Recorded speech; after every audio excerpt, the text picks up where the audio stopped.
اللہ تعالیٰ نے قرآن مجید میں ارشاد فرمایا ہے کہ لَقَدْ كَانَ لَكُمْ فِي رَسُولِ اللَّهِ أُسْوَةٌ حَسَنَةٌ، فرمایا بے شک تمہارے لیے رسول اللہ صلی اللہ علیہ وسلم کی زندگی میں بہترین نمونہ ہے۔ حضور سید عالم علیہ الصلوۃ والسلام کی زندگی ایسی کامل ہے، ایسی مکمل ہے اور جاذبیت والی ہے۔ محبوب کریم علیہ السلام کی سیرت مقدسہ میں اللہ تعالیٰ نے ایسی کشش رکھی ہے کہ جو محبوب کو پڑھتا ہے یا حضور کی باتیں سنتا ہے وہ دروازہ رسول کا گدا بنتا جاتا ہے۔ میرے عزیز دوستو، ہم جو لوگ ہیں، ہمارے ہاں ڈھیر سارے ایسے لوگ ہوتے ہیں جو ساری زندگی تعین نہیں کر پاتے کہ میرا مقصد حیات کیا ہے، اور اگر کبھی کوئی مقصد لوگ بناتے بھی ہیں تو وہ اتنا محدود بنا لیتے ہیں کہ اس مقصد کے ہوتے ہوئے بھی وہ اپنے آپ کو بیکار اور ناکام سمجھتے ہیں۔ کسی شخص نے مقصد بنا لیا ہے کہ مجھے پیسے اکٹھے کرنے، وہ پیسے جمع لاکھوں کروڑوں مل گئے، اب کیا کرے بھی؟ اب اس کا جو اگلا مرحلہ ہے وہ اس کے پاس ہے ہی نہیں۔ پیسے آ جانے کے بعد پھر لوگ چور دروازے تلاش کرتے کہ میں کس طرح مشہور ہو جاؤں، کسی طرح سیاسی ہو جاؤں، کسی طرح کوئی اقتدار میرے ہاتھ لگ جائے، کیونکہ مقصود بڑا چھوٹا سا تھا۔ کچھ لوگ مقصد بناتے ہیں میں نے مشہور ہونا ہے، شہرت حاصل کرنی، ہو گئی شہرت، اب کوئی اس سے فائدہ نہیں لے سکے، کوئی نفع نہیں لے سکے۔ میں بہت سارے ایسے مشہور لوگوں کو جانتا ہوں جو اب چھپنے کے لیے جگہ تلاش کرتے ہیں، جو کہتے ہیں کہ کہیں مجھے موقع ملے تاکہ میں کونے میں بیٹھ سکوں۔ کوئی ایسا بھرپور مقصود نہیں۔ کچھ لوگوں کا مقصد اقتدار ہے، اور ہمارے زمانے کا جو اقتدار ہے، اگر فقط اقتدار سے مقصود اقتدار ہو، خدمت نہ ہو، تو پھر تو یہ حال بھی بہت سارے لوگوں کا ہم نے دیکھا ہے کہ اپوزیشن مضبوط ہوتی ہے، حکومت کمزور ہوتی ہے۔ تو اپوزیشن نے تو فقط اعتراض کرنا، حکومت نے کام کرنا۔ نبی کریم علیہ السلام کا جو اسوہ مبارکہ ہے نا، حضور کا جو مقدس ہمارے لیے اسوہ ہے، وہ ہمیں بڑے مقاصد کی بات بتاتا ہے۔ بڑے بڑے مقصد زندگی میں، بڑے بڑے مقصد۔ نبی کریم علیہ الصلوۃ والسلام کے صحابہ اور اہل بیت کو جب ہم دیکھتے ہیں تو ان لوگوں نے بڑے بڑے انقلاب برپا کر دی، بڑے مقاصد کی بات کرتے تھے وہ لوگ، چھوٹی موٹی بات نہیں۔ ہمارے ہاں دائرہ کار بڑا محدود ہے، بعض لوگ بھی بڑی محدود اور بڑی چھوٹی باتیں کرتے ہیں۔ مثلا اب یہ کتنی بڑی بات ہے کہ کوئی آدمی کسی کو دیندار سمجھے، نبی پاک علیہ السلام کے مصلی پہ بیٹھا سمجھے، کتنا بڑا اس نے درجہ دیا۔ اس نے کہا یار یہ دیکھو، یہ حضور علیہ الصلوۃ والسلام کے دین کا پیغام دینے، کتنا بڑا اس کو درجہ دیا گیا تھا، تو اس بندے کو کتنا بڑا مقصد اس کے سامنے ہونا چاہیے تھا کہ میں نے دین کا کام کرنا، کیونکہ لوگوں نے اسے ایک بڑا درجہ دیا ہے۔ لیکن اگر وہ ذہن یہ بنا لے کہ میں ذرا دیکھوں جو آنے والا ہے وہ کچھ آپر لے کے آیا ہے کہ نہیں، اگر اس کا یہ ذہن بن جائے کہ میں نے کہیں جانا ہے تو کچھ 40,000 ملے گا کہ نہیں، تو اتنی بڑی تیری حیثیت اللہ نے بنائی ہے اور تو نے بند کہاں کر لیا اپنے آپ۔ علماء انبیاء کے وارث ہیں، تجھے تو بہت بڑی بات کرنی چاہیے تھی، اور تو کہاں بند ہو گیا چند ہزار میں۔ بڑے مقاصد جو ہوتے ہیں نا، بڑے مقاصد زندگی میں، حضور کا اسوہ مبارکہ ہمیں بڑے مقاصد کی بات بتاتا ہے۔ ہم جو کہ احادیث کو روز سنتے ہیں، روز پڑھتے ہیں، تو ہم اس طرح سے اس کی گہرائی میں اترتے نہیں جیسے ہمیں اترنا چاہیے۔ حضور کا ہر فرمان ایک مقصد کی بات کرتا ہے، ہر فرمان۔ چلے جن لوگوں کو بڑا سادہ سا مختصر جملوں میں احادیث یاد ہیں، چند باتیں تو انہیں بھی حضور کی یقیناً یاد ہوگی۔ نبی کریم نے فرمایا تم میں سے بہترین وہ ہے جو لوگوں کے حق میں بہتر ہے۔ آپ اس پر پورا غور کریں۔ تشریف رکھیں، محبت سے جی، محبت سے پیش ہے، پیار سے بھی۔ اللہ آپ کو سلامت رکھے، برکات عطا فرمائے، خوش رکھے۔ آپ سارے موبائل ضرور چلائیں، لیکن صرف موبائل نہ چلائیں، تھوڑی ہماری بھی بات سنیں۔ اللہ تعالیٰ آپ کو خوش رکھے۔ تھوڑی سی میری بات پر آپ توجہ دیں گے تو مجھے بات کرنے میں آسانی ہوگی۔ میں نے چند ایک گزارشات آپ سے کرنی۔ حضور نے فرمایا تم میں سے بہتر وہ ہے جو لوگوں کے حق میں۔ اب یہ ایک جملہ حدیث پاک کا اگر ہم صحیح طرح اپنی زندگی میں نافذ کر لینا، اتنا ہی، یار میں نے بہتر بننا ہے، اپنے بچوں کے حق میں بھی، بہن بھائیوں کے حق میں بھی، بیوی اور سسرال کے حق میں بھی، ننیال اور ددیال کے حق میں بھی، میں نے ان کا کوئی نہ کوئی نفع کرنا ہے۔ یہ حضور کی ایک حدیث انسان کو اتنا بڑا مقصد دے دیتی ہے نا، ساری زندگی بندہ لگا سکتا ہے، ساری زندگی اور با مقصد زندگی ہو جاتی ہے۔ جب زندگی با مقصد ہوتی ہے پھر بندہ بور بھی نہیں ہوتا، پریشان بھی نہیں ہوتا، تنگ بھی نہیں ہوتا کہ بے مقصد بے فائدہ کام۔ ایک ہے با مقصد۔ حضرت عثمان غنی رضی اللہ تعالیٰ عنہ فرماتے ہیں کہ حضرت عمر فاروق رضی اللہ تعالیٰ عنہ کا دور مبارک تھا، دوپہر تھی اور گرمی بہت زیادہ تھی، لوگ اپنے اپنے گھروں میں آرام کر رہے تھے۔ مجھے کسی مجبوری کے لیے اپنے گھر کی چھت پہ جانا پڑا تو میں نے دیکھا کہ ایک شخص بوڑھا اونٹوں کو ہانکتا ہوا آ رہا ہے۔ میرے ذہن میں خیال آیا کہ یار ساری دنیا دوپہر کو سو رہی ہے، شدت کی دھوپ ہے، آپ بھی سو جاتے، عصر کے وقت آپ اونٹوں کو چلا لیتے۔ یہ کون ہے جو اس وقت بھی؟ کہتے میں کچھ دیر رک گیا، لیکن جیسے ہی وہ میرے قریب آئے، وہ کوئی عام آدمی تو نہیں، وہ تو حضرت عمر فاروق ہے رضی اللہ تعالیٰ عنہ۔ آپ فرماتے ہیں کہ میں جھٹ سے سیڑھیوں سے نیچے اترا اور میں نے جناب عمر سے عرض کی کہ حضور اس وقت آپ؟ فرمانے لگے یہ مال غنیمت کے 2 اونٹ بھاگ گئے تھے، انہیں پکڑنے گیا تھا۔ میں نے عرض کی حضور کسی غلام سے کہہ دیتے۔ فرمانے لگے مسلمانوں کے مال کی حفاظت کی ذمہ داری میری ہے، غلام کی تو نہیں نا۔ اب ایک مقصد ہے نا کہ میں نے ایک ڈیوٹی کرنی ہے، میں نے خدمت کرنی ہے۔ میں طالب علموں سے کہتا ہوں، علماء سے نہیں، طلباء سے میں کہتا ہوں آپ سارا دن کیوں شکوا کرتے ہیں؟ آپ کمیٹی کی مسجد سمجھ کے اس کی خدمت نہ کریں، اللہ کا گھر سمجھ کے کریں۔ مسجد کمیٹی کی نہیں ہوتی، مسجد اللہ تعالیٰ کا گھر ہوتی۔ اللہ کا گھر جان کر آپ اس کی خدمت کریں گے تو آسانی ملے گی۔ میری بات پر توجہ کریں جی، بیٹھ جاؤ بیٹا، اللہ آپ کو خوش رکھے۔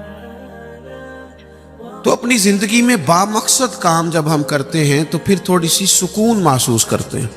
اسی طرح سے نبی کریم علیہ السلام کا ایک تو یہ فرمان ہمیں مقصد بتاتا ہے۔ ایک دوسری بات سنیں، حضور علیہ السلام نے فرمایا، اچھا میں یہ سمجھتا ہوں کہ نبی پاک علیہ السلام کی اس ایک حدیث پر عمل کر لیا نہ جائے نا، جو ہم سب کو آتی بھی ہے،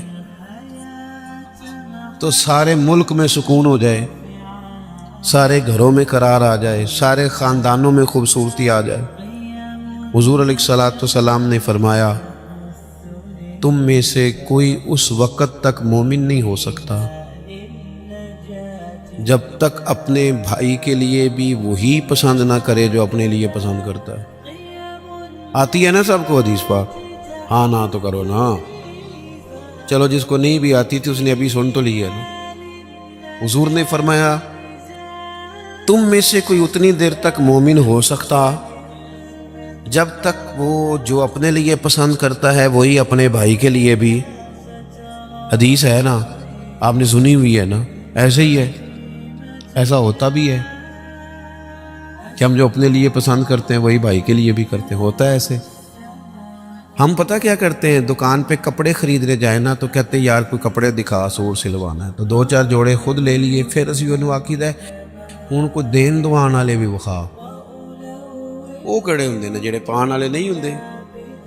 ایسی بات ہی ہے نا، اب جو دینے ہیں وہ بھی، یعنی وہ بڑا نیکی کر رہا ہے امیر آدمی، اپنے نوکر کو کپڑے دے رہا ہے، کہتا ہے یہ بالکل ٹھیک ہے، میں نے بس 2 دفعہ ہی پہنا، نیا بالکل۔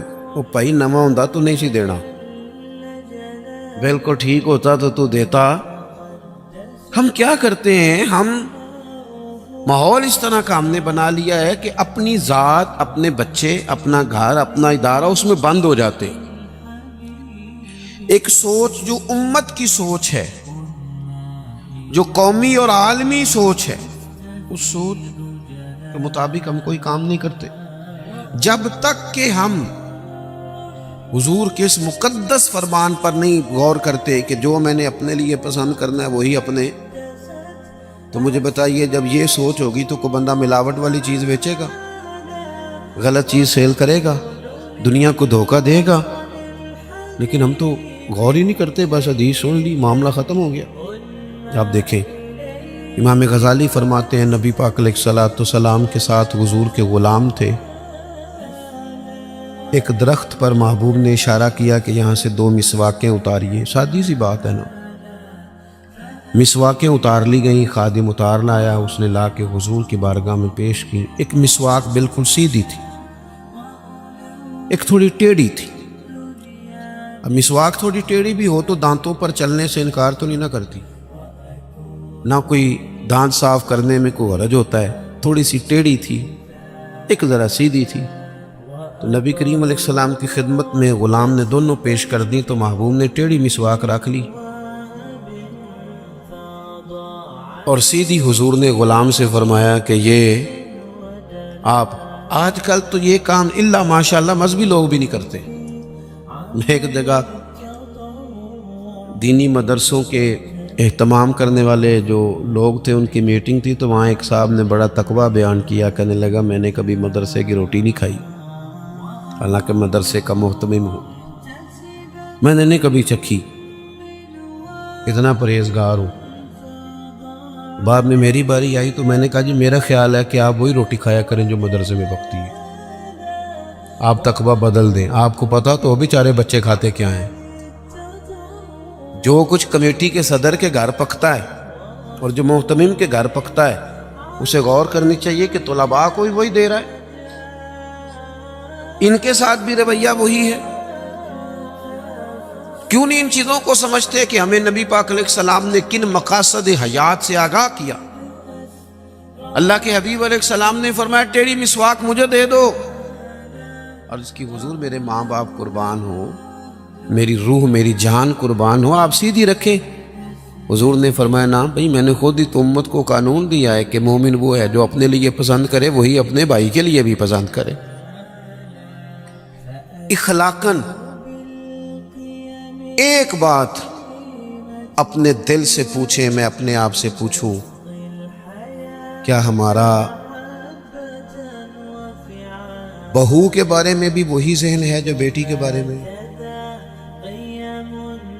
وہ ساری گنجائشیں، وہ ساری معافیاں جو بیٹی کو ملتی ہیں، اور نہیں ابھی بچی ہے تو نہیں ابھی چھوٹی ہے تو نہیں ہم نے ابھی کام کرائے نہیں تو نہیں ابھی مطلب اس پر کوئی بوجھ ڈالا نہیں تھا تو نہیں ذرا یہاں ماحول اور تھا، یہ جتنی کہانیاں بیٹی کے ہاتھ میں یاد ہوتی ہیں۔ مومن تو وہ ہے نا جو اپنے لیے پسند کرے وہی اپنے، تو یہ ساری کہانیاں بہو کے حق میں کیوں نہیں یاد آتی؟ یہ کیوں نہیں یاد آتی؟ یہ جو ہم اپنے داماد کو مشورہ دے رہے ہوتے ہیں کہ چل پتر غصہ نہ کر، آہستہ آہستہ ٹھیک ہو جائے گی، تو یہ والا مشورہ اپنے بیٹے کو کیوں نہیں دیتے بہو کے حق میں؟ خدا کے بندو، جب مومن کے اعلیٰ اخلاق ہوتے، اس کے مقاصد حیات بڑے ہوتے، وہ چھوٹی چھوٹی کچی کمزور باتیں نہیں کرتا، خود غرض زندگی نہیں گزارتا، اس کا یہ سٹیٹس ہی نہیں ہوتا کہ بس اپنی ذات سے شروع ہو اور اپنی ذات پر وہ ختم ہو جائے۔ وہ بڑی باتیں کرتا ہے، بڑے خیالات کا مالک ہوتا ہے، بڑے حوصلے ہوتے ہیں اس کے، اس کا ظرف بڑا ہوتا ہے۔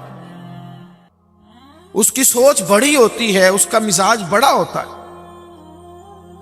تو اپنی زندگی کے اندر حضرت بایزید بسطامی رحمۃ اللہ علیہ کا ایک یہودی پڑوسی تھا اور مخالف بھی بڑا تھا. ساری زندگی اس نے حضرت بایزید کی مخالفت کی.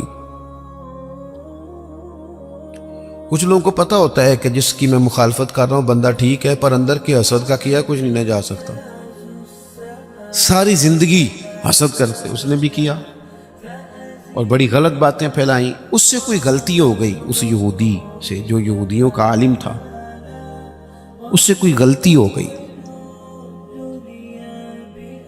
یہودی اس سے ناراض ہو گئے، حالات اس کے خراب ہو گئے. اتنا غریب ہو گیا کہ وہ چراغ جلانے کو بھی پیسے کوئی نہیں. بچہ تھا چھوٹا سا، وہ اندھیرے میں ڈرتا تھا، روتا تھا. حضرت بایزید بسطامی گھر آئے تو اپنی گھر والی سے پوچھنے لگے، کل بھی میں نے نوٹ کیا یہ بچہ روتا ہے، آج بھی نوٹ کیا. تو کہنے لگی، وہ جو گھر والوں سے پوچھا جو بھی گھر میں موجود تھا، انہوں نے کہا جناب وہ غربت ہے، آپ کو پتہ ہے اس کے حالات بڑے کمزور ہو گئے ہیں، تو بچہ اندھیرے سے ڈرتا ہے، چراغ جلانے کو تیل کوئی نہیں، پیسے کوئی نہیں. دشمن ہے، ساری زندگی مخالفت کی. حضرت بایزید نے چراغ میں بتی بھی ڈالی، تیل بھی ڈالا، اس کے دروازے پہ دستک دی. وہ یہودی باہر آیا، آ کر کے آپ کی طرف دیکھا تو آپ نے نا اس کے بولنے سے پہلے فرمایا کہ پوری گلی اور چوک دیکھ لے، بندہ کوئی دیکھ نہیں رہا، اور تو مجھے جانتا ہے میں جھوٹ نہیں بولتا، میں بتاؤں گا بھی کسی کو نہیں. یہ تو چراغ رکھ لے تاکہ تیرا بچہ سو جائے، آرام سے وہ لیٹ جائے، میں کسی سے ذکر نہیں کروں گا، تیرا میرا راز رہے گا، اور میں نے رات کو میں آیا ہوں دیکھ بھی کوئی نہیں رہا. وہ یہودی کہتا ہے بولنے کی طاقت ہی کوئی نہ رہی. ہم تو دشمن کو بھی پاکیزہ سزا دیتے ہیں، ہم تو دشمن کو بھی پاکیزہ سزا دیتے ہیں. وہ اندر چلا گیا چراغ لے کے، رات بھر بچہ سویا رہا. دوسرا دن پھر ہوا، شام تھوڑی سی گہری ہوئی، لوگ اپنے اپنے گھروں میں سوئے، بچہ ڈرتا تھا اندھیرے سے. حضرت بایزید نے پھر چراغ میں تیل ڈالا، بتی ڈالی، دروازے پہ دستک دی. جب وہ باہر آیا تو فرمانے لگے، تو دیکھ رہا ہے کہ کوئی بندہ موجود نہیں، اور تجھے پتہ ہے میں جھوٹ بھی نہیں بولتا، کسی کو بتاؤں گا نہیں، یا یہ لے جا تیرا بچہ سو جائے. اس نے مخالفت کی ہے ساری زندگی، اس کو دے دیا، اس کا بچہ سو گیا. تیسرا دن پھر ہوا، وہی وقت، وہی انداز، وہی باتیں. دستک دے کے کہا کوئی شخص نہیں دیکھ رہا، چراغ لے لے، بتاؤں گا بھی کسی کو نہیں، اور تجھے پتہ ہے میں جھوٹ نہیں بولتا. وہ چراغ آپ بڑھا کے دروازہ بند کرنے لگے تھے کہ وہ یہودی زور زور سے چلایا، کہنے لگا باہر آؤ بھی سارے مسلمانوں، نکلو بھی یہودیوں سارے باہر. لوگ سارے باہر گلیوں میں آ گئے، کہنے لگے یہ بایزید بسطامی ہے، میں نے ساری زندگی جھوٹے الزامات لگائے.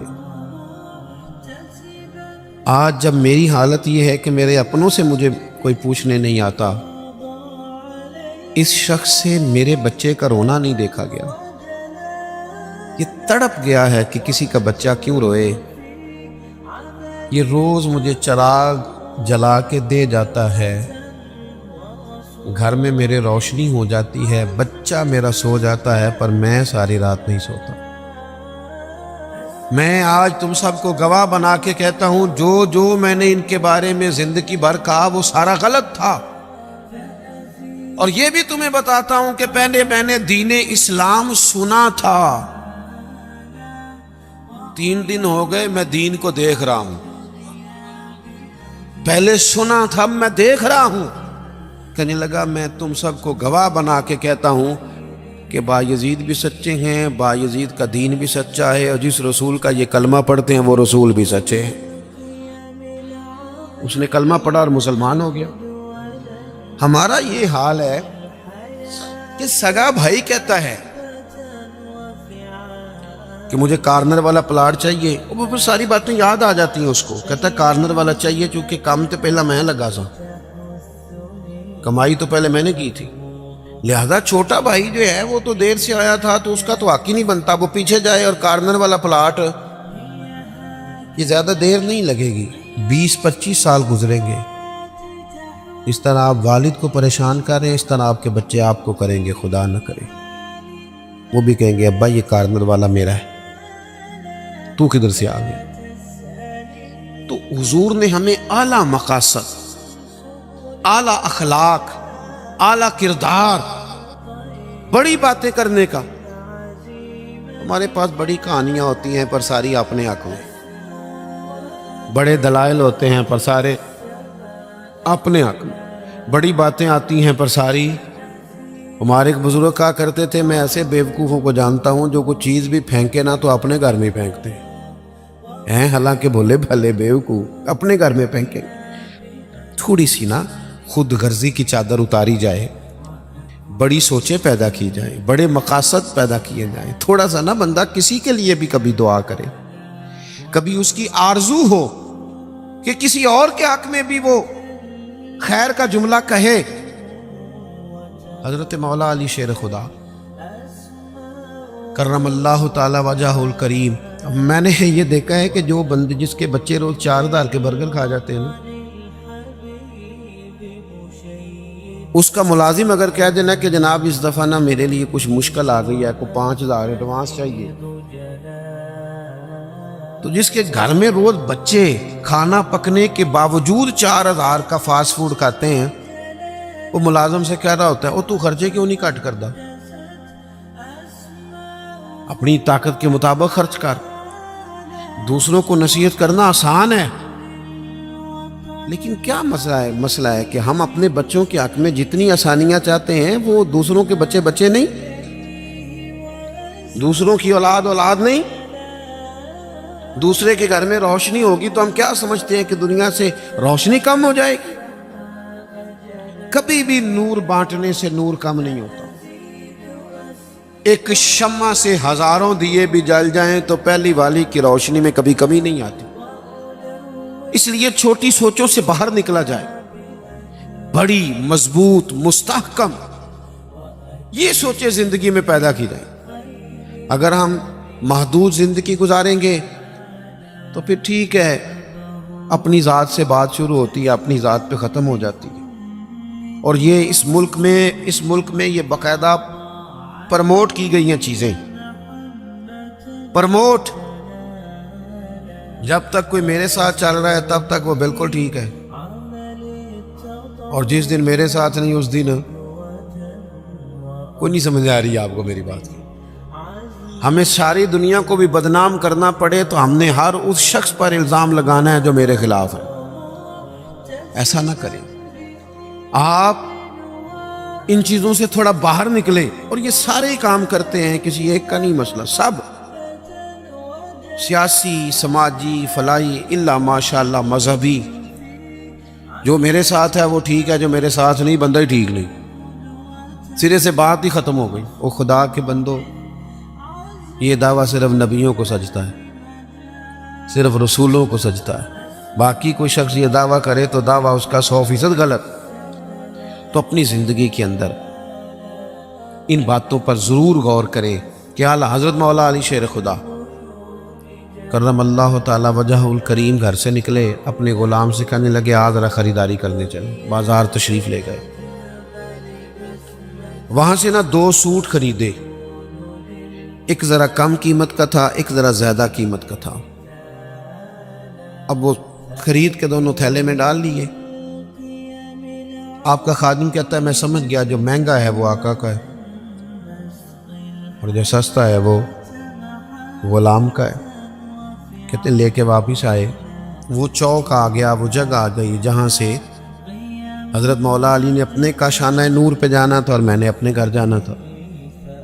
کہتے ہیں حضرت مولا کائنات فرمانے لگے ذرا میرے والا جوڑا مجھے دینا۔ کہتے میں نے وہ مہنگا والا نکال کے حضرت علی کو پیش کیا تو فرمانے لگے یہ نہیں میرا تو وہ دوسرا ہے۔ مجھے بتائیں کہ روب کپڑوں کا ہوتا ہے کہ کردار کا؟ 10 لاکھ کا جوتا ہو اور 20 لاکھ کا جوڑا ہو اور 1.5 کروڑ کی پجارو ہو اور جناب 20 کروڑ کا گھر ہو پر پیسے ہو کرپشن کے، تو لوگ کوٹھی کے دروازے پہ کھڑے ہو کے کہہ دیتے ہیں غلط مال ہے اس کے پاس، بندہ ٹھیک نہیں۔ جوتے ٹوٹے ہوئے ہوں، کرسی اور میز پرانا ہو، چھوٹا سا افسر ہو لیکن دیانتدار ہو تو بڑے بڑے مالدار بھی دروازے پہ کھڑے ہو کے کہتے ہیں یار بندہ بڑا کھرا ہے، نہ پیسے پکڑتا ہے نہ کسی کی سفارش مانتا ہے۔ ہمارے شہر میں حاجی ابو داؤد محمد صادق صاحب رحمۃ اللہ علیہ بزرگ تھے، تو میں نے بڑی پجاروں سے اترنے والا پیر بھی نا بڑی پجاروں سے ملنے آیا، وہ پہلے چین والی گھڑی اتارتا تھا، پھر اپنی داڑھی دیکھتا تھا اپنا لیول، تو حاجی صاحب سادے سے بندے، تو بات سمجھ میں آتی تھی کہ روب کپڑوں کا نہیں ہوتا، روب تو کردار کا ہوتا ہے۔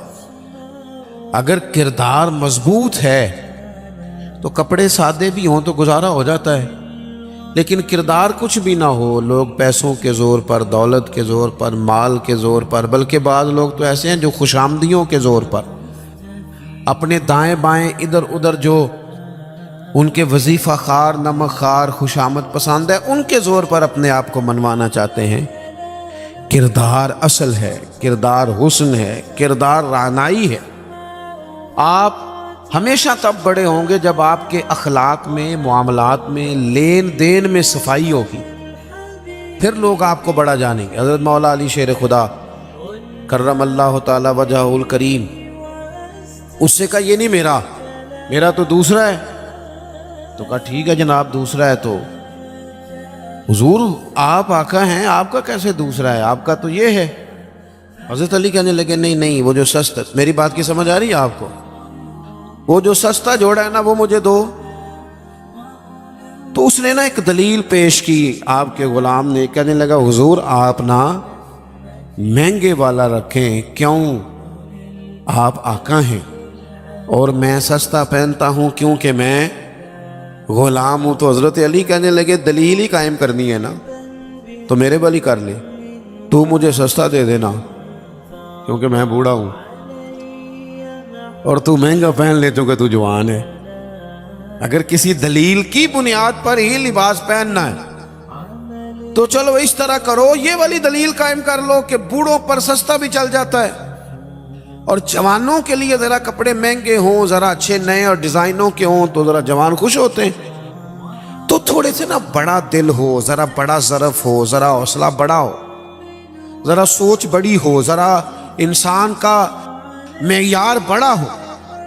یہی بات بعد میں حضور کے صحابہ میں آئی۔ آپ دیکھ لیں حضرت عمر کو، دیکھیں حضرت عثمان کو، اور خلیفہ اول بلا فصل حضرت ابوبکر صدیق کو، حضرت مولا علی شیر خدا کو، ان لوگوں نے بڑی بڑی باتیں کی، بڑا حوصلہ تھا ان، یہ ہمیشہ انقلابی باتیں۔ حضرت عثمان غنی، ان کا مال آیا پڑا ہے، اب ہمارے ہاں تو لوگ مصنوعی قلت بھی پیدا کر لیتے ہیں، لیکن مال آیا ہوا ہے، قلت کے قحط کے دن ہیں۔ آ کے تاجروں نے کہا حضرت عثمان غنی سے کہ آپ جتنے کا خریدا ہے نا ہم تحقیق بھی نہیں کرتے، ڈبل لے لیں، ہمیں دے دیں۔ حضرت عثمان کہنے لگے مجھے زیادہ نفع ملتا ہے، انہوں نے کہا 3 گنا لے لیں، کہنے لگے زیادہ ملتا ہے، 4 گنا لے لیں، فرمایا زیادہ ملتا ہے، کہنے لگے اس سے زیادہ ہم نہیں دے سکتے، وہ بندہ بتائیں جو زیادہ دیتا ہے۔ حضرت عثمان غنی کہنے لگے مجھے تو 700 گنا کی امید ہے۔ جناب کس طرح؟ تو حضرت عثمان نے مسجد میں اعلان کروایا یا کسی ذریعے سے لوگوں تک پیغام پہنچایا کہ جو غریب گندم نہیں نہ خرید سکتا وہ آ کے لے جائے، آ کے لے جائے نا۔ فرمایا مجھے رب کی بارگاہ سے 700 گنا کی امید۔ تو بڑا دل ہو، بڑا حوصلہ ہو۔ بس بات ختم کرنے لگا ہوں۔ حضور کی جو اولاد پاک ہے اس کا بھی یہی مزاج ہے، زندگی بھر سخاوتیں، لوگوں پر محبتیں، ان لوگوں کا درگزر، ان لوگوں کا اپنے لیے نہیں، انہوں نے جب بھی سوچا نبی کریم کی ساری امت کے لیے سوچا۔ حضرت امام حسن رضی اللہ تعالیٰ عنہ فرماتے ہیں میری والدہ سیدہ طیبہ طاہرہ حضرت فاطمہ الزہرا رضی اللہ تعالیٰ عنہ تو جب دعا مانگتی تھی تب بھی حضور کی ساری امت کے لیے مانگتی تھی۔ ان کی دعاؤں میں بھی بڑے دل کے ساتھ، بڑے حوصلوں کے ساتھ، بڑا اعزاز کے ساتھ بیٹھے رہتے امام حسین، لیکن انہوں نے گھر چھوڑا، قبیلہ چھوڑا، اس لیے کہ دین کی وہ بنیادیں جن کو کمزور کرنے کی کوشش کی جا رہی تھی وہ کہیں کمزور ہو نہ جائیں۔ وہ آگے بڑھے